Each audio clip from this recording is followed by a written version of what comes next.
Enjawukana mu kibiina kya UPC zirabika zeeyongera buli lukya ng'olunaku olwaleero bannakibiina abawagira Jim Akena ng'ono ye mutabani we yaliko pulezidenti wa Uganda Milton Obote ng'ono ye yakalondebwa ku bwa pulezidenti bw'ekibiina kino gye buvuddeko bavuddeyo ne bategeeza ng'eyali omukulembeze waabwe Olalo Otunu bw'agezaako okulemesa obukulembeze obujja. Mwami Otunu tayagala kuva mu ntebe ate ng'obuwagizi talina ate okubeera mu ntebe ya UPC oteekwa okuba n'obuwagizi akakweyimirira yakagezaako ne bamugobeeyo mu balonzi kati kwe kusala amakoona atabangule okulonda ng'agezaako okugamba nti ate okulonda tekwalimu bwenkanya naye kubeeramu kutya nga tekulimu bwenkanya nga ye kennyini ye yategeka. Bagasseeko nti Otunu ekimu ku bimulemesezza okuwaayo obukulembeze aliko omusimbi gw'ekibiina gwe yabulankanya ng'akimanyi nti bw'abuwaayo agenda kubuuzibwa 45 ku nsaasaanya ya ssente z'ekibiina. Kyatiira ddala ekigambo ekiyitibwa handover nti okuwaayo obuyinza mu mirembe kuba bw'oba owaayo obuyinza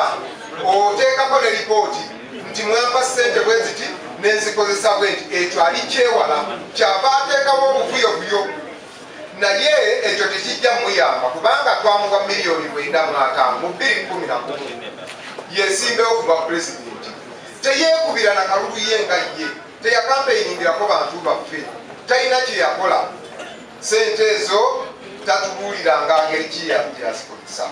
ne tumuwa miliyoni 249 emyaka 3 egiwedde nga gya mobilization ey'abavubuka teyakola mobilization eyo ate sente tatubuulira wawe ziri. Bano kati bawera nkolokooto nti bateekwa okutuuza tabamiruka w'ekibiina ng'ennaku z'omwezi 10 omwezi gw'omusanvu ng'eno gye bagenda okulayiriza pulezidenti waabwe omujja. Kikulu nti delegates conference ejja kutuula mu Kampala mu nnaku nga ntono nnyo tujja babuulira ekifo wennyininyini we tugenda okutuula naye ng'ekijja kubeera mu kibuga Kampala era bamemba baffe bo balinga bw'okibaggonja balaba ennaku ziri nawala balowooza bakusaba nti singa delegates conference ebadde na weekend yo egenda kubeerawo tewaliwo okubuusabuusa kwonna era bamemba baffe mubagambe bati. Mu bunyivu obw'ekitalo bagamba nti Otunu tateekeddwa kuddamu kwogera ku nsonga za kibiina kya UPC kubanga takyalina buyinza. Gezaako okulemerako wano naye yeefudde nakakongo naye ffe tugamba nti ekibiina kino yatusanga wano omukulu oyo mukimanyi abadde bweru okumala emyaka 4 emyaka egyo 4 gy'abadde bweru yali tayogerangako kigambo UPC kati obwagazi yabugjeewo amangu ago bwagamba nti abulina ku kibiina kyaffe ffe tugamba nti alabika yazze kutuleetera bizibu naye tugamba nti kasita weetuli n'abaana abaali abato nabo bakuze ekibiina ky'abantu balina maanyi tuleesaako enanvuumuulo myaka 46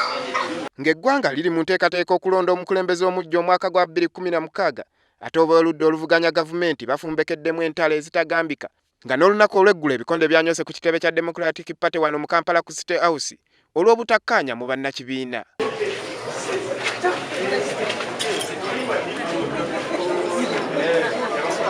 Andrew Kagwa, WBS TV, amawulire.